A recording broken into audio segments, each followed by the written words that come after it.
La entrada en meta ye per emocionante. Los ánimos de la xente y l'esfuerzo faen que les llàrimes tenagüen los huellos.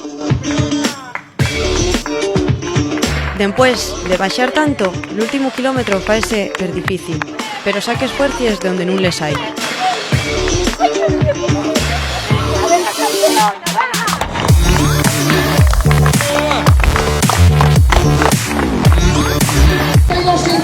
Ahí tenemos a la tercera clasificada, 15:53:16. La joven corredora Astur, la corredora del aliento. Ahí está Claudia Gutiérrez. 15:53:26. Claudia.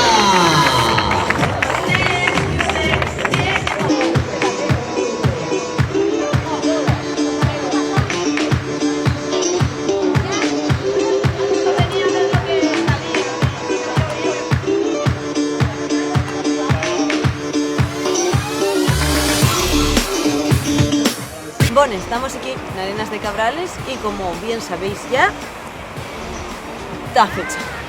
Terminé la tercera travesera con éxito porque bajé el tiempo del año pasado y claro, y del anterior también.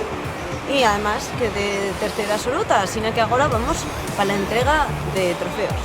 Y eso sí, estoy arrebentada. Casi no puedo caminar. Veo una cuesta y hay que mirar algo.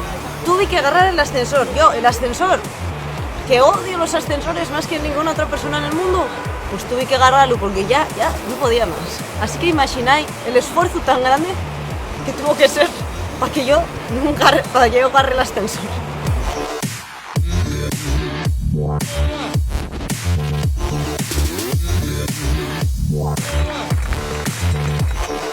Ahí tenemos a la clasificación absoluta. Ese es el podio, esos son los más mejores del mundo mundial. Ahí les tenemos, Travesera 2019, Picos de Europa Oquendo. ¡Enhorabuena, chavales!